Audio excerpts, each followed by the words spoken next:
y'all doing tonight? Black Factor family. Also Smooth Radio family. All right, I apologize, y'all. We're going to get into the topic, though. We're going to get right into it. We're going to jump straight into this game because we don't want to miss anything. So, right off the bat, y'all, I want to welcome everybody. And like I said earlier, to my Also Smooth Radio family, thank you for tuning in. Ladies and gentlemen, if you want to get that Also Smooth Radio app and you want to listen in at another time on a different place, you can always download that app at iTunes or Play Store. So check this out, y'all. Tonight's show, because we're going to jump straight into this thing, we're going to talk about arranged marriages. Not just arranged marriages, but arranged marriages in the black community. Now, I know that that's not even a thing, so needless to say, you know, you're going to be like, what? Wait, arranged marriages in the black community? What's that about? Well, here you go. I want to talk about what that's going to look like. I want to talk about the possibility, but I am going to talk about how we got to where we are. Y'all know I like to tie history with current events. So we're going to go down this rabbit hole and we're going to plant some seeds and we're going to offer some perspective and a little food for thought, because you got to remember something, y'all. There's a lot of layers to this. There's so many layers to it that I have to literally be careful not to get stuck in one area and stay on topic. And trust me, it's going to be difficult. All right, so a couple of weeks ago, then y'all probably asking, how the hell did you get on that? Well, I'm going to tell you. A couple of weeks ago, I was joking around, and I put up a post on my personal Facebook page. And on that post, I said,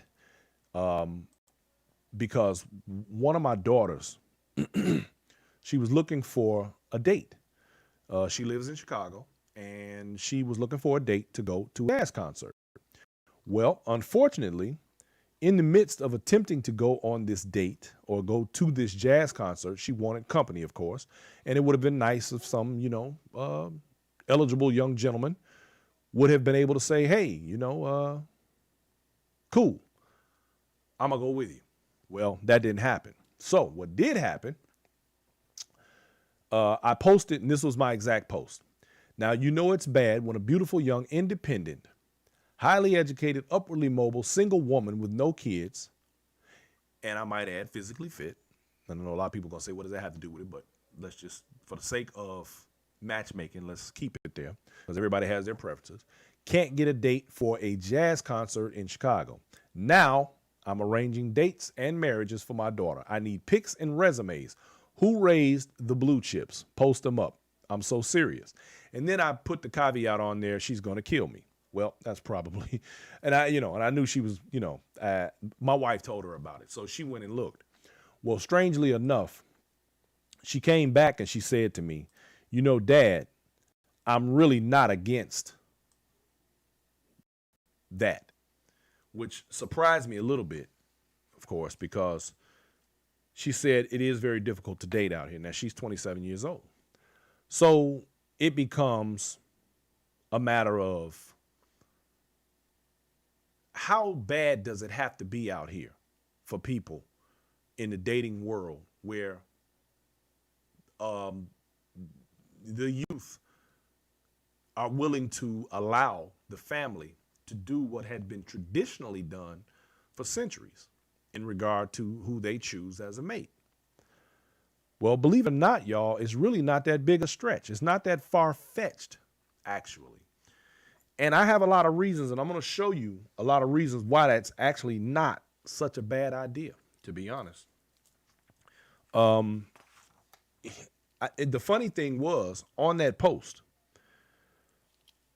I ended up getting several responses from other people, from a few mothers, as a matter of fact, with sons. I did get a couple of mothers who said, hey, maybe she can meet my son.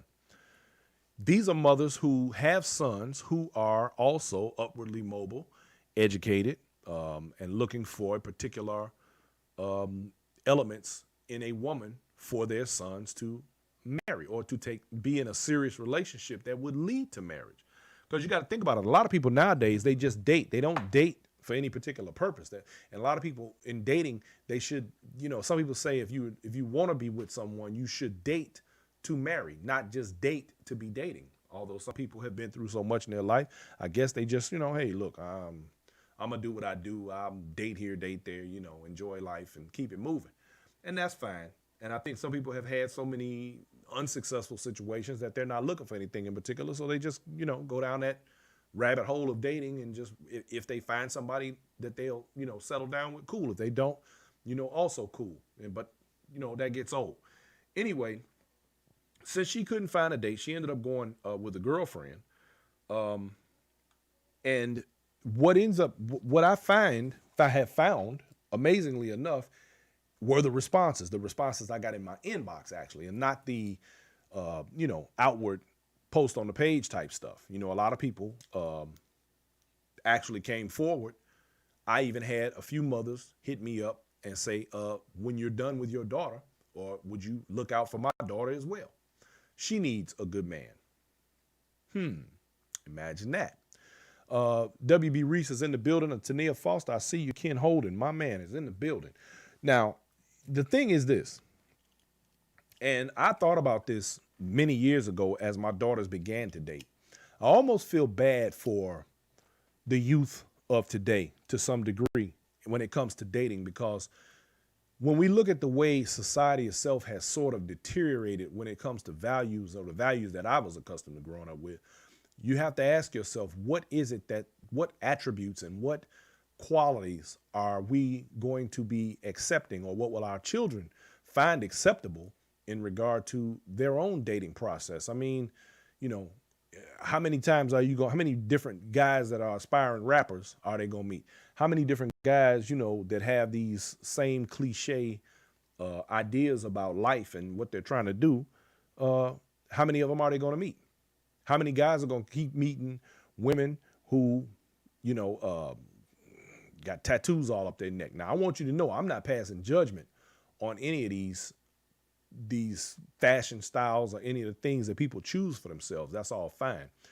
But let's be honest. If your son is the type of young man who is a boardroom kind of guy, and he's trying to live his life on a certain level where he may not want, and tattoos are way more acceptable than they used to be, but as my personal pet peeve, I've noticed a lot of women have begun to get tattoos on the front of their necks and all on their chest. I personally don't find that appealing, but then there are some who do. Then you have like the guys who insist on, no matter what they have on, they feel like they have to have their ass out and their pants sagging. So it makes you have to ask yourself, in the way things are, what's acceptable? Well, I think what's acceptable is what's acceptable to each individual.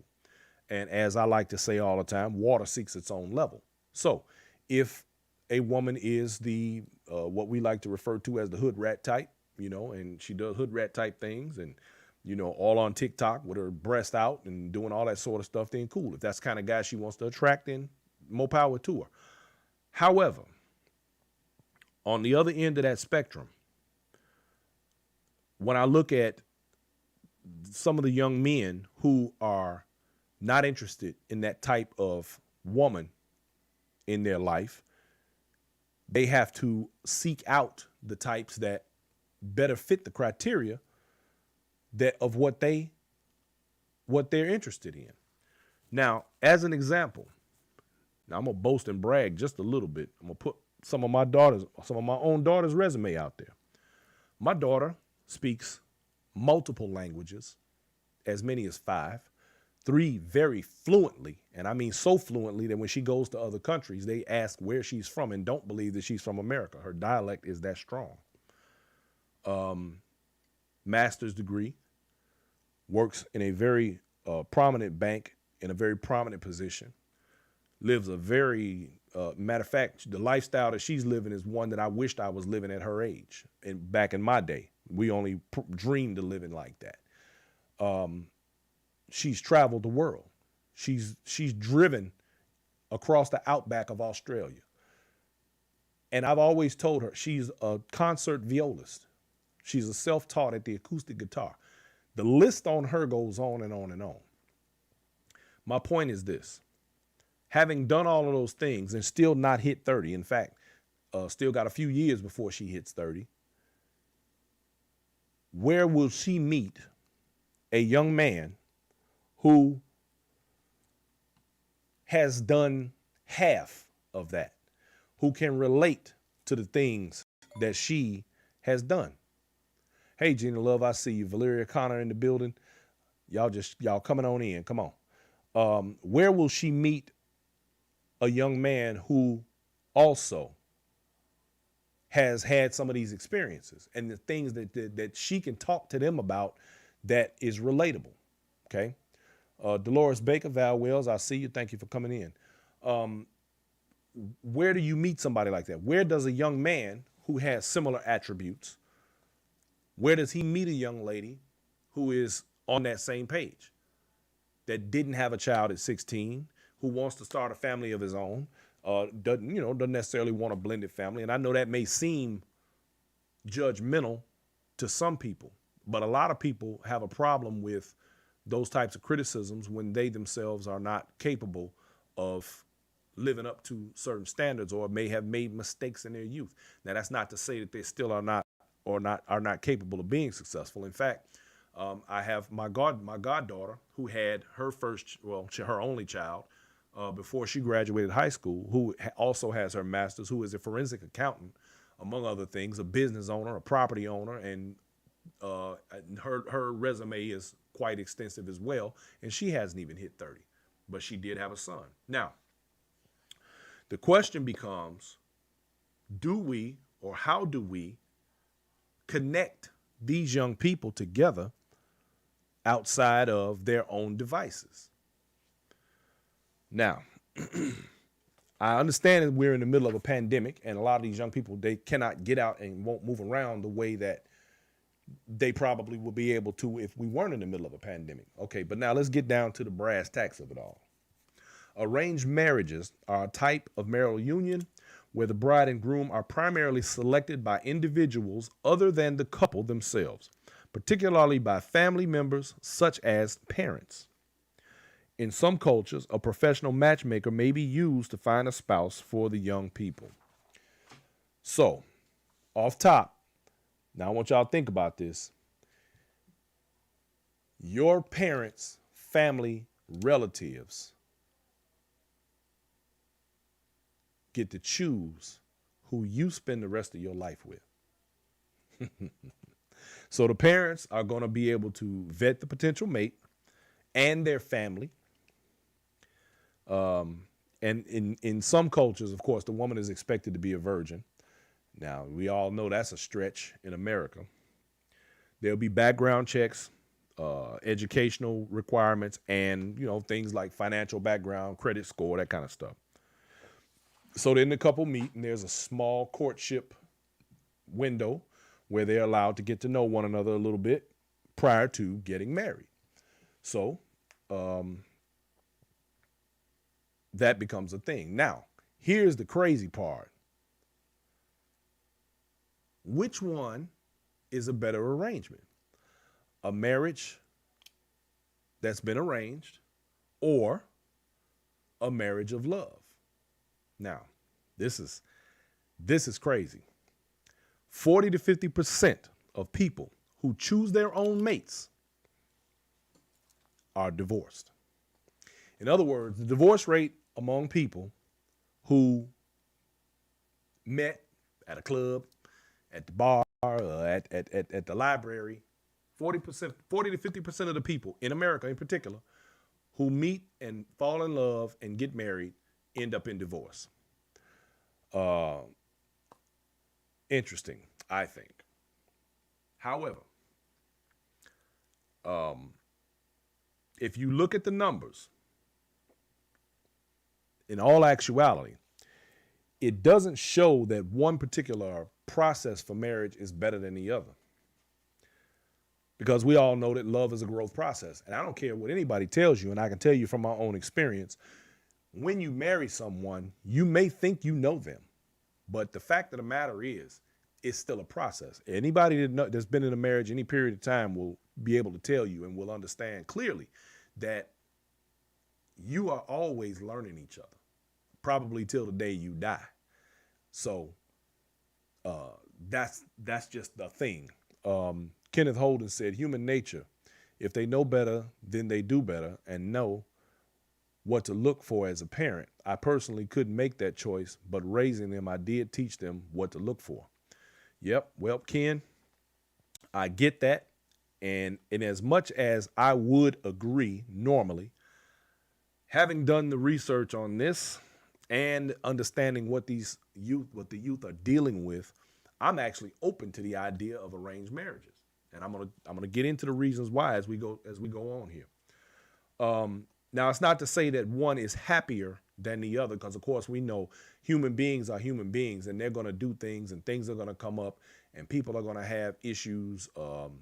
Hopefully, there won't be any abuse and that type of thing. But we know even in love relationships or arranged marriages, both of these things are possible. We've seen it. I've seen it personally. So we all know that this could be a thing. But like I said, love is a growth process, regardless whether you have to get to love somebody through arranged marriage or you already love them and you think you love them and you think you know them. I mean, how many times have we seen people get into marriages and a person right after marriage, a person turns into somebody else? I mean, all of these things happen, right?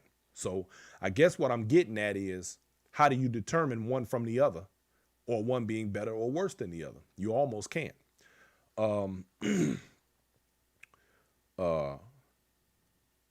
Whether you're in an arranged marriage or in a love marriage, and if you think about it, a lot of people that are not necessarily in arranged marriages still marry for other reasons. I personally know a few people who have married for the financial benefits.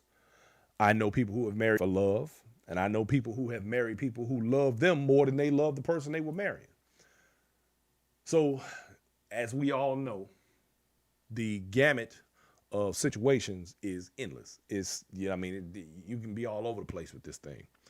So you have to ask yourself, really, what's the difference? Now, apparently, some of the pros of marrying in an arranged situation, number one is the level of respect. Now, here's the funny thing about the respect part, right? It's just like when you meet people on the street. I mean, let's think about it. People who don't know us generally have more respect for us because they don't know us, and they're not so it's not so easy for them to play us real close. Most people who don't know you that well don't play you that close. Think about it. People that you get into the most situations with, had the most problems out of, are people who think they know you, or people who've been close to you. Your family will get you before somebody else will. Why? Because they know you well enough to know what you will and won't do. So the level of respect that you're going to have with and for someone that you're not so familiar with in a marital situation will allow you probably both to grow in a way together where you are not just deliberately stepping on each other's toes. So there's that. Then you have to remember, in an arranged marriage, you have the similarities, which means that you have common ground, you have common areas or common ways of thinking about things, because the families that you come from have put you sort of in a common ground. I mean, when we talk about religion, we talk about the customs, when we talk about the things that the families are into, what they're familiar with, there's a lot of things that would cause those similarities to draw two people together. Adjustments. I think people will be more willing to make adjustments for their spouse or for their mate so that they can be more accommodating. I mean, think about it. It's just like when we talk about life. I've seen people talk about sex, right? Where you got people say, well, sex is not a problem, or I can teach her that. Or she'll say, well, I can show him what I like. So, I mean, think about it. You'd be more willing to make adjustments when it's somebody that you have more in common with than sex. You have more in common with them in regard to the way you all live your lives. And the sex part will allow you to make those adjustments to accommodate one another that way. So I think that's not a bad thing. Now, Then you have, of course, the courtship period where they get to know each other prior to getting married. Which, I mean, think about it. The courtship is specifically geared around marriage, not, well, let's date and let's go out and see what's going on. Let's go out and, let's have a one night stand. Let's go. We're gonna go out and drink some and go home and have sex. I mean, and it's like, okay, and then what?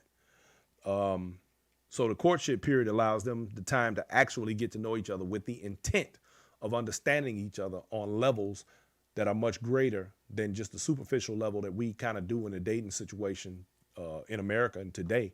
And so then if they do that courtship period with the intent of getting to know one another, they know what questions to ask and what things that they want to get across as to what their needs are.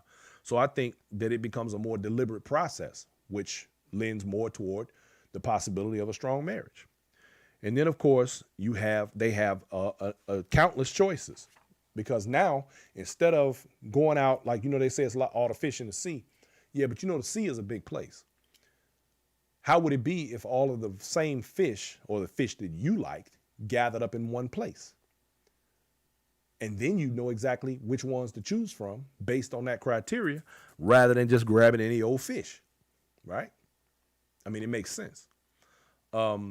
You're connected by tradition, culture, religion, your economic situation, the potential for disabilities, wealth, and inheritance issues. And I want to talk about that wealth and inheritance part in particular, along with the health part. The wealth and inheritance, let's think about this. How many people have married into families that had money, or how many people who have money have had people marry into their families? Let's say, for example, two families with money. The likelihood of them fighting over money is pretty small. So that's going to strengthen the marriage. Two people, or one person whose family has money and the other one who doesn't.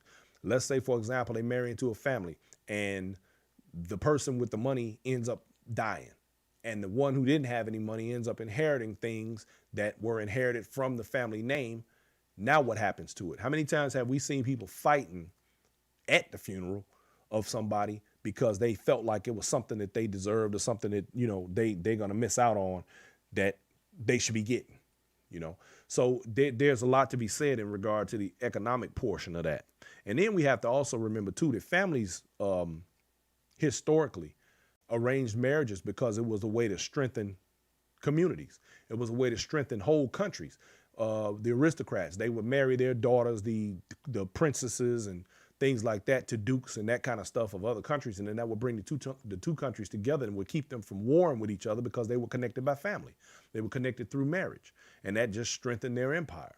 So what's to say that it wouldn't be a thing that in, say, the black community, where you had two families that were in power or making money or had corporations or whatever the case may be, and those two families joined together to make an even more powerful part of the community? Would that not strengthen the community in ways that, would allow people to, flourish? We don't have that, because if you think about it, even in slavery, people were forced to, I don't even want to say marry, to mate, to build, to produce children for those slave masters. Then we have to, let's not forget about the politics and the social and ethnic parts of it. But now, in the health part, let's think about this. Let's say you have a situation where you have two people who want to marry. And I know that I've seen this happen, in fact, in my own family, where two people who had a sickle cell trait married. They didn't have sickle cell, they just had the trait, and ended up producing children who had full-blown sickle cell. And that did not end well, of course. And I've seen that happen 2 or 3 times. And that's just me. I mean, it happens a lot more, but I'm just saying that's just me. So the fact is, if you start talking about arranging a marriage in a family where their health issues may overlap with the health issues of another family, then that then puts the family legacy in jeopardy to some degree. I mean, if we two families with strong cancer genes, marry, then what? So these are the things, these are all of the type of things that we should consider. And in fact, if you think about it, people who get together right now today, nobody considers any of these things anymore, and they get together, and then, when all of the hell starts falling from everywhere, then it's, we didn't know no better, but we in love for now. For those who, some people stick it out and they make it, you know, 30, 40, 50, 60 years if they're lucky. But I don't know a lot of people like that. In fact, I don't know too many people. I can probably count on one hand the people who I know that have been married as long or longer than me that are in my peer group. So, it's one of those things that, I think, because think about it. I mean, people have kids with whoever now. The funny story, my wife, she was telling me that her grandmother used to tell her all the time, be careful who you sleep with, just in case you get pregnant. Do you really want to have kids with that person? Do you really want to have a child, with an ugly man? Or do you really want to have a child, with somebody that is not going to be there? You talk about all these deadbeats and all of these, deadbeat daddies and baby mamas and baby daddies. And why do we have to be like that when we have the option to make better choices in regard to strengthening not only our own bloodlines, but our community and our people?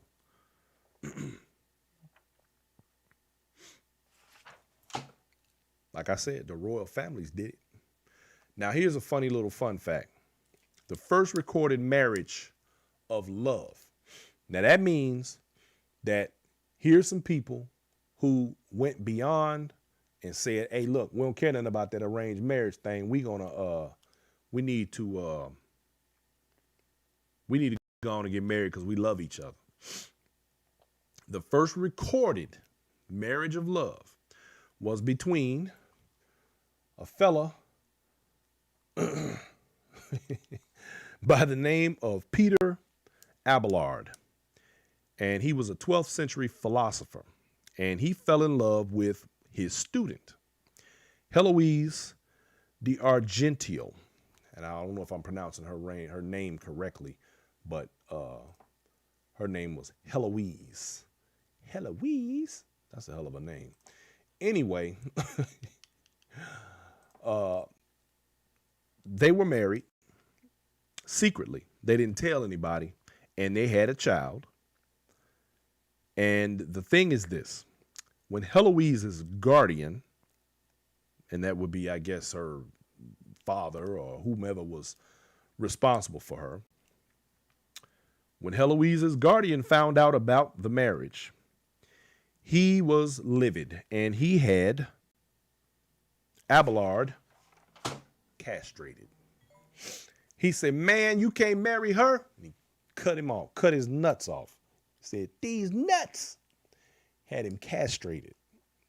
So now she was married to a man that was castrated. That's not good. That can't be good. That can never be good. Anyway, love marriages began to emerge more in the 14th century and began to flourish in the 1700s.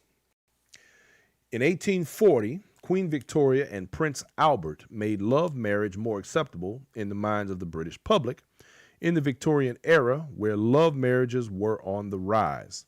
So in other words, love marriages have only been fairly acceptable for the last couple of hundred years. Now let's think about this. Now depending on what your thoughts about history and the timeline of the world are, we know that it's 2020 according to the Christian Bible. But up to then and prior to then, we're talking about people not having the right or ability to marry whom they choose, but whom their family chose. So in the last couple of hundred years, this has only just become acceptable. So this is one of those things where you have to really, and this, I don't want to go down this rabbit hole, but y'all have heard me say before, when we talk about marriage in itself, we have to understand the origins of it and why and the structure of it and why we believe the things that we do currently. So I'm not going to go down that rabbit hole tonight, but that's just one more of those curiosities, and it makes you think about these things. So arranged marriage in the black community, what would that look like? And then when we start thinking about that, we have to ask ourselves, because, we always talk about different things on this show, such as the mental health and mental strength of people within the black community. And we have to ask then the emotional intelligence that people possess today, would it be sufficient to support a marriage of arrangement, a marriage where two people were put together through vetting, through information, through all of the things that would be necessary to make someone or consider someone acceptable for your offspring? So, is that a stretch in America, in the black community today? Now, a couple of the things I think would be beneficial, because if two people were put together in that situation or were willing to be put in that situation, they would be committed to a union of substance. It wouldn't just be, is he good at sex? Or can he provide? Or whatever the case may be. So I'm thinking that they would at least be committed to the idea of that union in that marriage, rather than just willy-nilly doing whatever they want. And then, like I said before, in regard to the health situation, especially in the black community, would it benefit us to vet and make sure that those things are in place prior to marriage? I mean, shit, how many times I'm going to tell you what, I've seen people on Facebook and other places where they talk about dating. Well, I want to see your credit score. People are dead serious about these things. Credit score, STD panel, all of that. So what's the difference between you doing it yourself or the family vetting the individual that you decide you want to date, or somebody that you like? I mean, with all this technology we got out here now, people think they're vetting somebody by, waiting on the WYD text every day. There's a lot more to the game, So that's something that, has to be given. I mean, I think we should give it some thought. I mean, think about it. How many of y'all, show me by hearts, how many of you have ever had somebody that your family would like to have seen you with? Who has that? Who has had that in their history? How many people have had like that neighbor or that family friend that came from another good family, or what your family thought was a good family, and they say, well, you should have married him, or you should marry this, and they be strong like that? I think everybody has had some sort of a situation like that. Okay. And then you say to yourself somewhere later in life, damn, I should have took advantage of that. Bruh, millionaire now, or whatever the case may be. And don't get me wrong, because sometimes they end up being a crackhead, but I'm just saying. The question for me, and this is something that I, because y'all know I'm about community, about trying to build the community, the black community in particular, and make things, where things can be, stronger and more beneficial to all of us. But could this literally lead to a reconstruction of the black community and of the black family? Because if you think about how the black family is broken down these days, how the structure has changed dramatically over the last 50 years, would this lead to a level of family that we have not seen in decades? I mean, let's look at it like this. And I think we've all done this. You date somebody that you like because they got good hair or pretty eyes. We date somebody that we like rather than somebody that's good for us. How many of us have kicked somebody? Show me by thumbs up. How many people have kicked somebody to the curb who was great for you, but you blew them off, stuck them in the friend zone, or nah? How many times has that happened? I think we've all been through that. I think we've all seen that one person who we knew was good for us, but I'm cool. We let it go. I mean, shit, let's be honest. Sometimes, we don't even know what's good for us. We know what we like. We know what make us go, ooh, ooh, ooh. But are they good for us? I think every guy has met that one chick that had that snapper, but she was batshit crazy. And he kept going back. we all know one of them. We don't know what's good for us sometimes. I mean, think about it. There are people who literally function in dysfunction. If it's not dysfunctional, they don't feel comfortable and they ain't happy. I know people like that.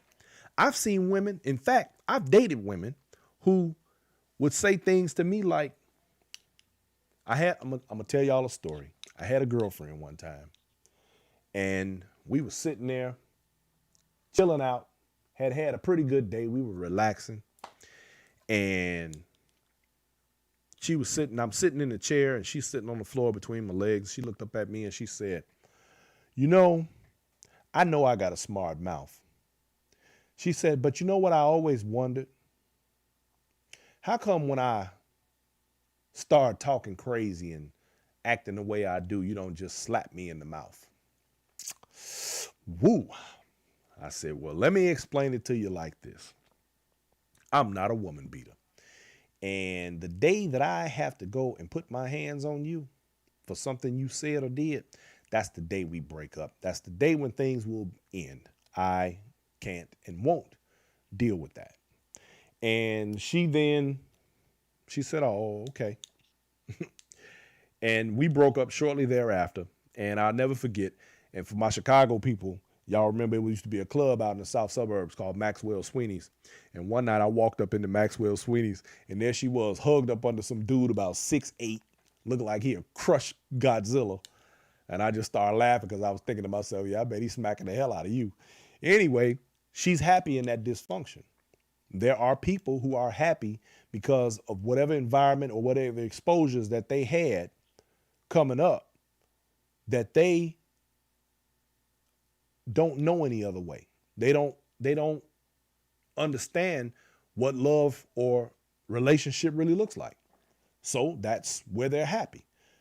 Now the question becomes, for the ladies out there with blue chip sons, with the young men in their lives who are trying to make a way, do you want your son marrying a woman who believes that it's necessary to get our ass whooped once a week? Come on, man. That's ridiculous. But this is the way things are. This is the way a lot of stuff is. You got men out here who believe that if they're not paying a woman, that she ain't worth being with. They feel like her value is in his pocket, in his dollars. Oh, she don't want nothing in. She don't. What? This is the ridiculousness that we deal with. These men's low self-esteem is so low that they don't believe a woman could even like them unless he's paying her. They don't know they're supposed to have high enough self-esteem to believe that a woman can like them for who they are and not for what's in their wallet or the car they drive. Any of that. This is the dysfunction that we're talking about. And how do we get away from it? Now, here's an interesting statistic, y'all. I had to get that out. Statistic. I can't say interesting statistic one behind another. That's hard. Anyway, in the U.S., the divorce rate is right around 40 to 50%. Now, of course, we know these are not arranged marriages. These are love marriages. 40 to 50%, right? However, the divorce rate in arranged marriages is 4%. Not 40 to 50, 4. In India, now that's around the globe. In India, 90% of the marriages that are arranged, the divorce rate is 1%. 1. Now, when I first read that, I thought about it and I said, I wonder, are these situations where these people are actually being forced to be together and that is just the way it is? But as I read further, you begin to understand that the family structure within these countries keeps people accountable, so to speak. Now, we're going to get back to that. According to a 2012 study by a group called Statistic Being, the global divorce rate for arranged marriages, now global, we ain't talking about just India, we ain't talking about any one particular country, and the funny thing is that around the globe, Did y'all know that 55% of marriages around the world are arranged? I never knew that. I never knew that. 55%. Out of that 55%, the divorce rate globally is 6%. So, love marriages divorce rate is 40 to 50% globally. And arranged marriages, which make up 55% of marriages globally, the divorce rate is only 6%. Now, I think that's an interesting statistic. And it makes me want to dig deeper and find out more about it. That's crazy. This low statistic shows that there is an obvious success rate for arranged marriages. There's something to be said for that. Make you wonder. Now keep in mind, I'm asking, how would that look in America, in the black community? Could we pull that off? Could that work? Could our family structures or the rebuilding of our family structures through arranged marriages be beneficial for us in the future?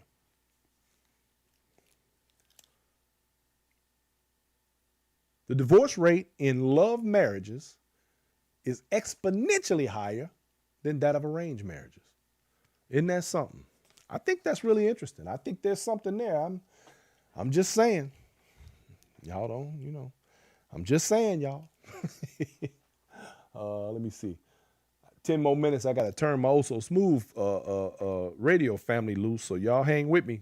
And if you want to stay, my Also Smooth radio family that's listening in on the show, if you want to continue to follow, you can always click over and go to YouTube, Facebook, Periscope, or Twitch. Well, not Periscope. You can go over to Twitch or YouTube or Facebook, and we're still going to be going. Now, does this mean that arranged marriages actually work? Or does it mean that people stay together out of obligation to family or whatever their religious practices are? Think about that. And here's an interesting point. Carmen Love says they also use Vedic belief system and astrology to pick the person. The family line is looked at carefully. Now, see, there's another aspect, which takes me into this other part. When I just said whatever their religious practices are. So let's look at it critically, though. According to Christianity, divorce is actually forbidden except under certain circumstances. But we all know Christian Americans will divorce at the drop of a dime. If they breathe the wrong way, somebody will go file for divorce. Now, one thing that I think that on a global scale that people in other cultures and countries have that we have let go of is the care for our family name, heritage, and lineage. We care more about, we don't care too much about our family names anymore. We don't care about embarrassing our family. We do things and people just disconnect themselves from one another, family or no family. And there used to be a time where people wouldn't do things to embarrass their family. I can honestly say that I am fortunate that I did raise my children to be very clear about my family and my family name and not to be an embarrassment to us. I did do that. I did press them on that, and they have not let me down, period. And I am proud to be able to say that. No apologies. I don't give a damn whether nobody else like it. I like it. Thank you. Lalana Morris says, I didn't have a good example from my mom on picking a good man or having good relationships. So I know all about women going the wrong route with what isn't important in a real man. Glad I was able to break her cycle and my grandmother's cycle. When we know better, we should do better. Lalana, I am absolutely elated that you said that. Thank you for that comment, because that is absolutely a critical part of what's going on. And I'm going to get to this part, but there is also a reason why a lot of that happened, and we're still shaking off shaking off a lot of the generational nonsense that has come with the last few decades or generations of, I mean, you got to remember, we're still suffering from PTSD. We're still coming out of slavery and all of the residue and the things that still attached to us that came from that. So that is, I am happy for you that you were able to stand aside and see from which you came and understand where you needed to be. And that is a beautiful, beautiful thing.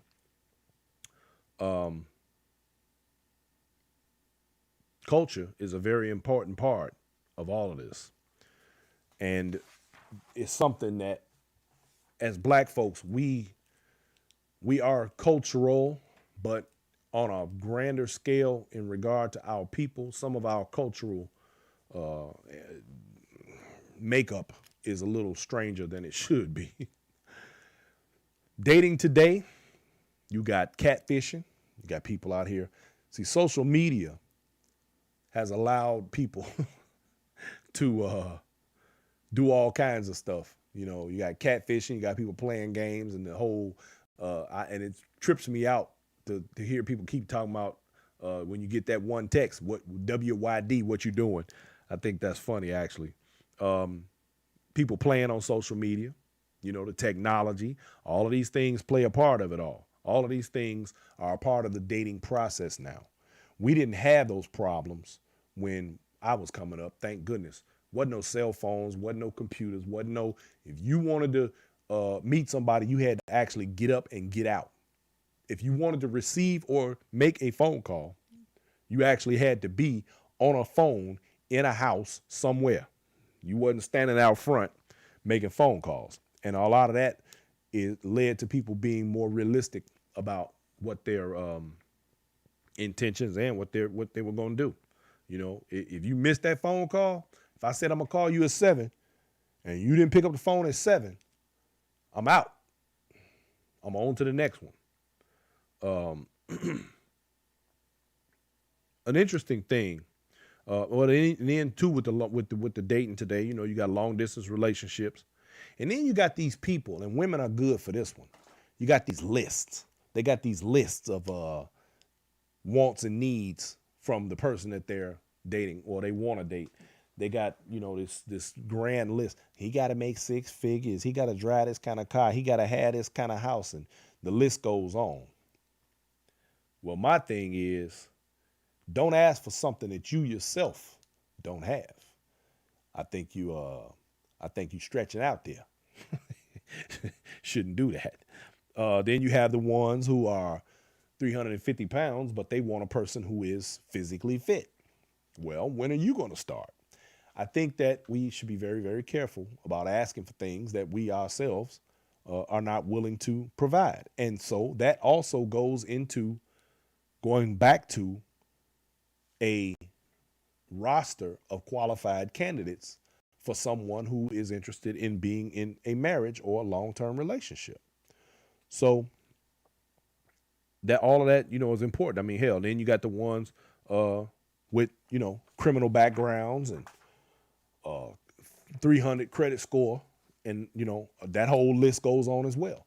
And I think that all of these things, if put into the proper database, context, whatever you want to call it, would allow people a better opportunity in sort of an arrangement environment to have better choices, and not like a dating site, because dating sites, all kind of trash show up on dating sites.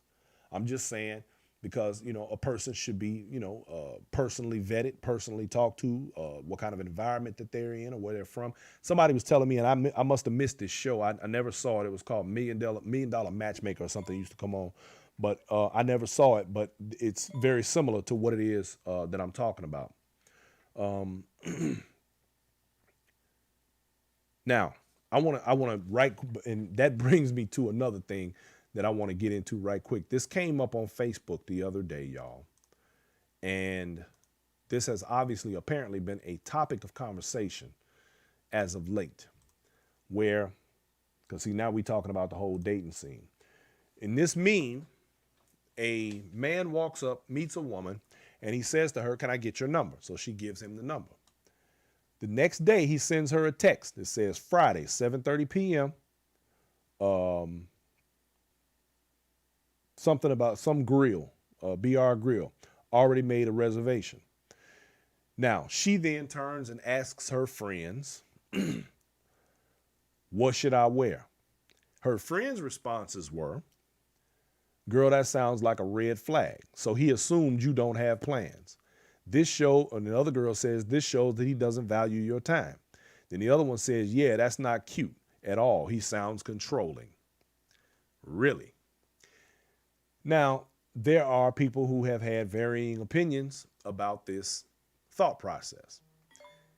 Now, all I could think about was there was a time when this is how we actually got to know somebody. We didn't wait on 50,000 text messages and all this back and forth with each other. If you wanted to get to know somebody, you actually said, man, you know what? Let's hang out. You want to go to dinner? And that was the way you got to know people. Nowadays, there's so much crap in the game that women, unfortunately, many young women, find it odd and troublesome if a man takes the initiative to take them on a quality date instead of sending them a what you doing text. Now, you got women who are sensible, in my opinion, who say, hey, yeah, I like a man to make arrangements. You go ahead and make them plans. You ain't got to ask me nothing. See, those are women who are prepared for a man. See, just because a man show up, it doesn't mean a woman is prepared to receive him. Everybody ain't ready. Now, maybe they're happy, again, in the dysfunction of what you doing, text messages. See, that goes back again to a whole nother level of dysfunction that they're happy in or comfortable in. In fact, I personally believe, and I taught my daughters at a very young age, any young man texting you all the time who doesn't have time to talk to you so that you can hear his voice, the inflection in his voice, the tone in his voice, and the words that he has to say so that you clearly understand the context of where he's coming from, he ain't the one.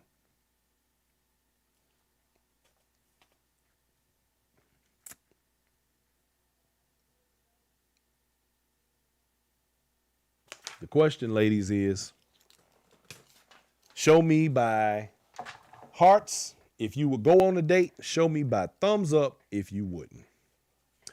Because this is a conundrum. But it just shows you where we are today. And it also, in my opinion, shows the levels of, where you are. Water seeks its own level.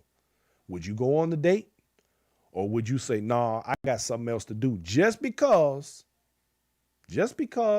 he took it upon himself to make arrangements? What would you do? I want to know. All right. I don't think it's a red flag. Hell, I would do it. That's something I would do. Now, when you start talking about these arranged marriages, are we talking about chemistry or are we talking about arrangement? What are we talking about? What's more important, the chemistry or the fact that your desire is more important than being in a situation that is beneficial on a bunch of other levels? Let's see. And Lalana Morris, I'm going to read another one of her comments, and she's responding to Regina Freeman. She said, too bad my mom didn't learn from her mom that did all the same things, partying and picking the wrong men over and over and over, and not being appreciative over the really important things. The best man my mom ever brought in my life was a longshore fisherman that was so sweet and kind, and she chewed him up and spit him out. Last relationship she was in when I was in her life was a very old married man with 8 kids. Her mom was the same way. I find kids either go the same route as their parents or the opposite. Much love to all here. Much love to you, Lalana. We appreciate that comment. And that is absolutely true. And I believe that. And that's why I think it's actually, again, when you weigh the pros and cons of arranged marriage versus love marriages, you have to actually give a lot of thought to the fact that this is not such a bad idea. There's probably, of course, there's not enough of it. And, somebody would have to actually set that up. Now, one thing that I was wondering about and I thought about in regard to this, what would make two people in an arranged marriage kind of stick together like that? But it goes back to, I kind of answered the question earlier already. In an arranged marriage, the family, the parents choose the mate. And the last thing either would do of the two mates would do is anything to embarrass their family. So therefore, a lot more respect is shown between the two than there is in a love marriage. So that goes back to the part where I talked about earlier with their whole respect thing. And I think that respect goes a long way. And it shows it in the fact that they're willing to do that. It just shows the contrast and the breakdown of the family structure from this country to that, or in other countries. America's really gone. We sliding down a slippery slope, y'all. We really are. Because we don't care about any of that stuff. Then on top of that, in this country, let's face it, it's become far more acceptable to have children out of wedlock. It's far more acceptable for, young women to just, get pregnant and they got a kid now. Oh, well, yeah, a blessing. That's what they call them.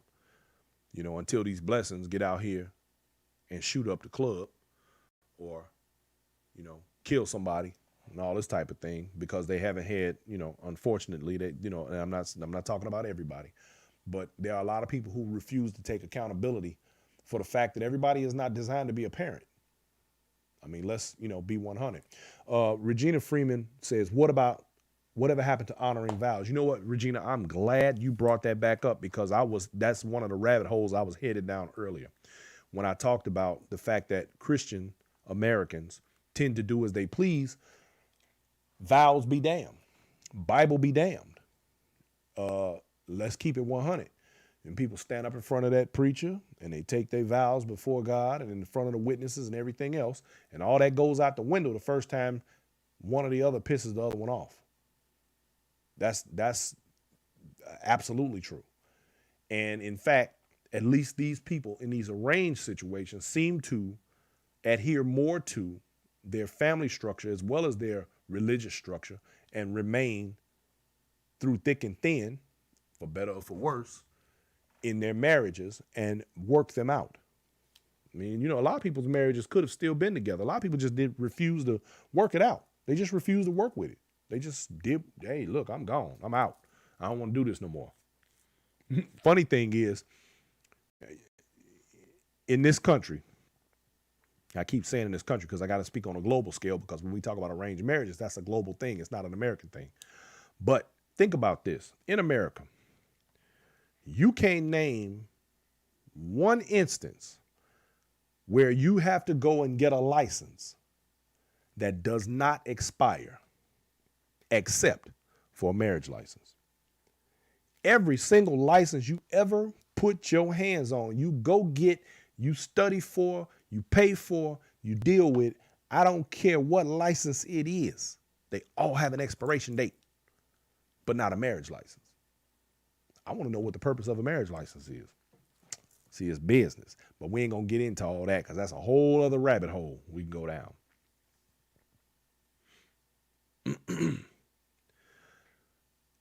So, could arranged marriages work in some sectors of the black community? I believe they can. I believe it's actually a good idea.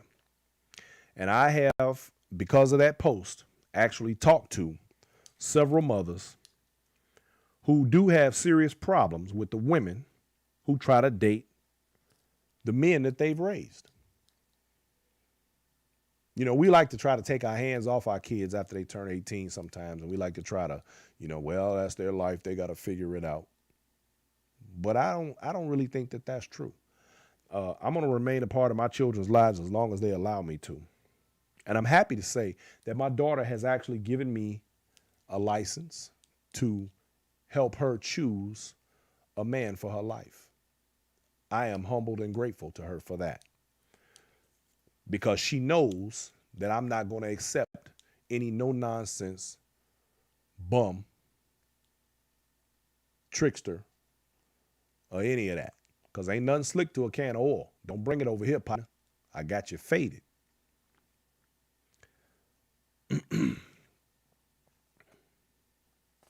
What do any of us want for our children? We always, almost always, we should want the best for them. We should want the absolute best. We should want our children to be with somebody that is going to provide us with beautiful, happy, healthy grandchildren.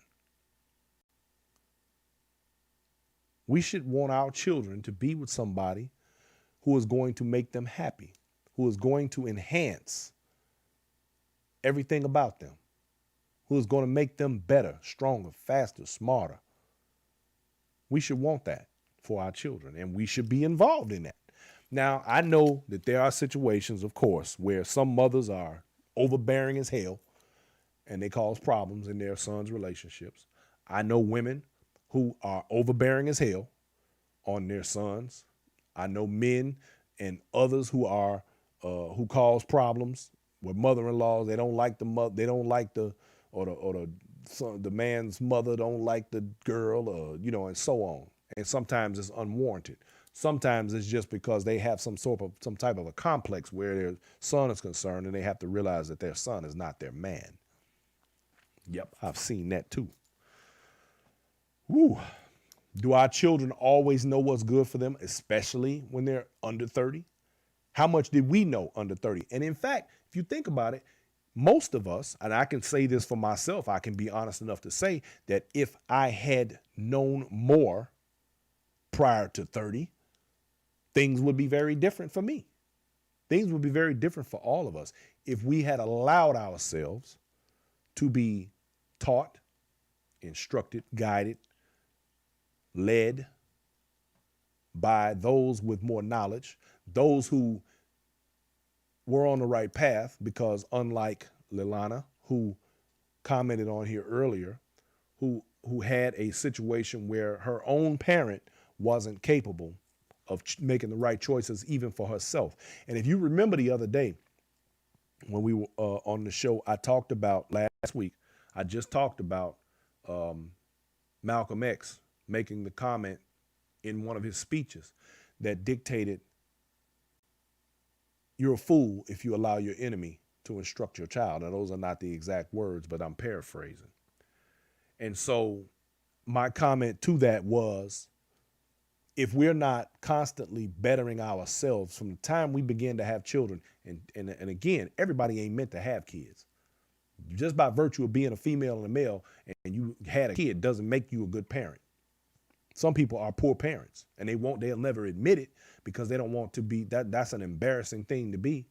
They don't want to take accountability that they didn't do the right thing, that they didn't raise their child properly, or that there were some things that they could have done differently. But the fact is, everybody just wasn't meant to be a parent. And when you don't better yourself, when you don't strengthen yourself, when you don't make yourself smarter, and you have a child in this world, do you understand that your child can very easily be stunted in growth by your lack of knowledge, your lack of understanding, your lack of ability? Just because you have a child doesn't make you perfect. Just because this little person is running around talking about how much they love you, are you basking in that self-love, in that glory of somebody loving you unconditionally so much that you don't learn more, that you don't make yourself better, that you don't make yourself stronger, that you don't set an example that they can look up to and be happy and praise you for? Because now all of a sudden, just because you became a parent, somehow you think you're perfect. Yes, I know people like that too.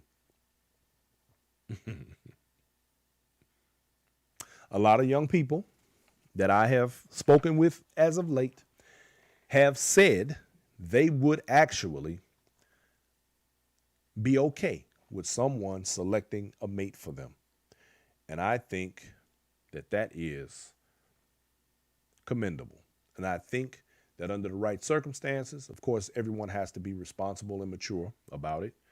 You got some people who, again, are so caught up in themselves that they don't understand what requirements are necessary in order to be a responsible individual as a matchmaker, that being a parent, or being made a match and holding up to their end of that responsibility.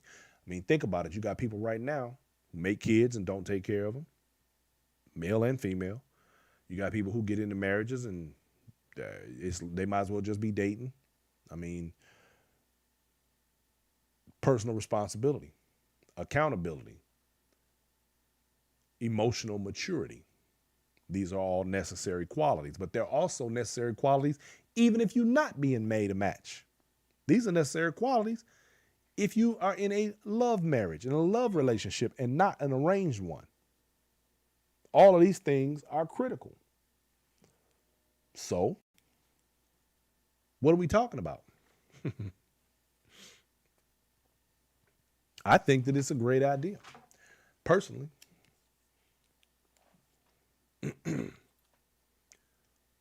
Traditional marriage. How many people actually adhere to what we recognize as traditional marriage? Now, here's part of the conundrum, and this speaks directly to Lilana's comments. Black women have been dealing with generational disparities for so long now, and this is a result of being caught up partially in the women's movement of the 70s, because you had white women looking for black women to get their back on women's rights, when in fact that was a huge, in my opinion, mistake, because even after women supposedly got their rights, black women was going to still be black. As Jay-Z would say, still nigga. I'm not black, I'm OJ. Okay.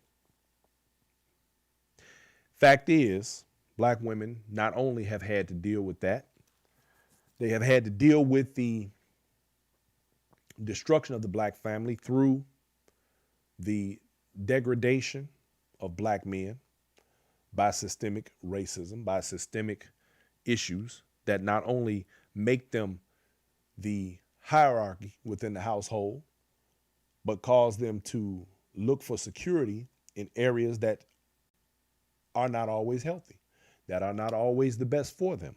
But then when you don't know any better, you do what you know.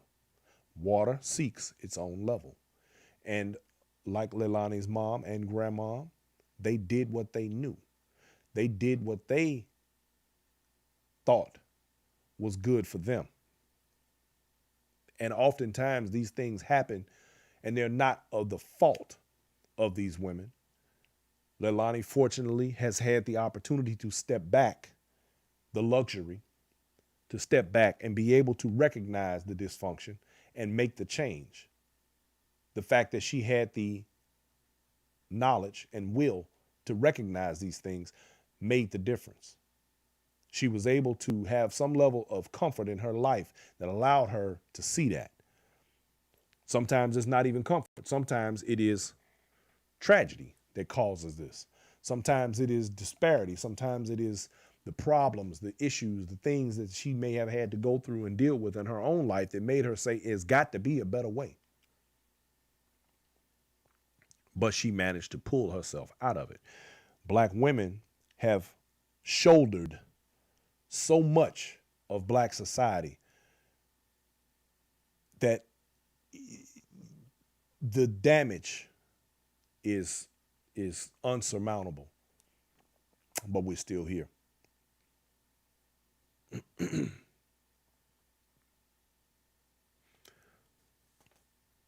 The 70s was a bad time for black people in our communities because of all of the division, all of the issues. And again, this is all residue of slavery. You know, I get tired of people thinking that we have somehow made it when in fact we still are attached to our history. With that history has created the society that we live in today, along with all of the people who went out of their way to put obstacles in front of all of us. Kill the black men, lock the black men up, feminize the black men, destroy the women. See, that's called genocide. And don't you think for one second that it's just by happenstance. That's a systemic extermination of sorts. Women in America today have an insecurity or insecurities that they must work. They must have their own. They must provide.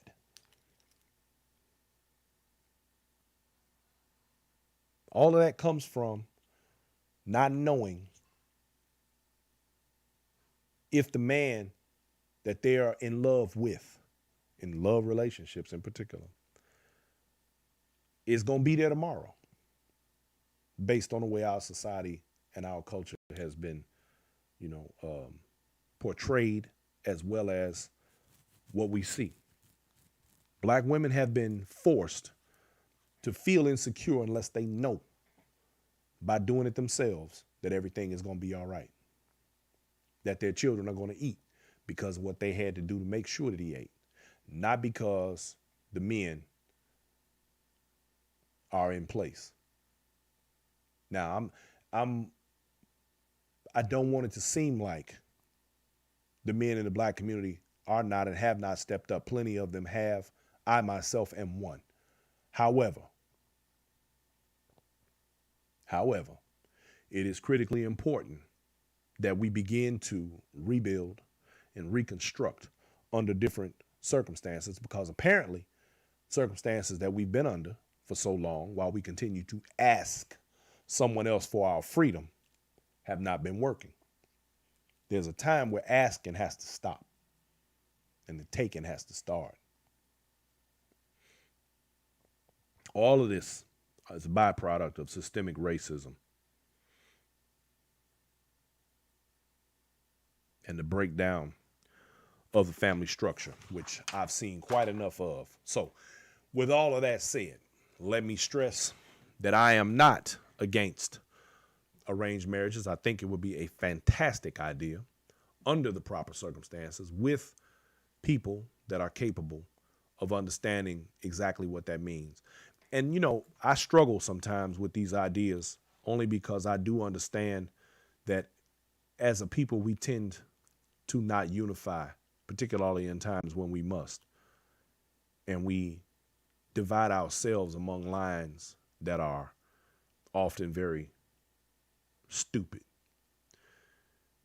not understanding or looking at the bigger picture, and operating out of conspiracy and all sorts of other nonsense. So all I can say is, at this particular juncture in my own life, I do intend to assist my daughters in finding the proper mates, and we are going to do this on a level that allows them to be with people who are as serious as they are, who are as financially well off as they are, as upwardly mobile as they are, and whatever other attributes that either decides are what they want in life. My only requirement is don't ask for something that you are not giving yourself. And I think that should apply across all dating situations, be they love relationships or arranged relationships. Stop asking for stuff that you can't give. And I think that we'll all be better off in the long run. Ladies and gentlemen, I didn't go down no rabbit hole, so I want y'all to thank me for that. Anyway, I appreciate each and every one of you for checking in with me tonight. My rant is over, but I just wanted to put that on the table because I thought it was an interesting idea. I thought it was an interesting thing that we have a strong possibility of bringing forward to build our community again and put respect back in family. The kind of respect that makes people say, oh, the Forbes. Okay. Oh, the Johnsons. Oh, you mean the Chicago Johnsons? They mean something. And they know that when those names get mentioned, that we're talking about people of integrity, people of strength, people of means, people of respect. Nobody cares about respect anymore. Anyway, let me stop ranting. Ladies and gentlemen, thank you so very much for tuning in and hanging out with your boy, because I have done all I'm going to do tonight. And if you have any questions, comments, or any of that kind of stuff, y'all always reach out and holler at your boy. Val Wells, I see you. I saw you. And thank you for tuning in. She said, thank you for the show. Thank you for coming through like you always do, Miss Val Wells. I appreciate you. Regina Freeman, I see you. I want y'all all to have yourselves a wonderful, wonderful evening. Thank you so much. And let's see, it's Wednesday. I'm going to see y'all again next Wednesday. So love, peace, and chicken.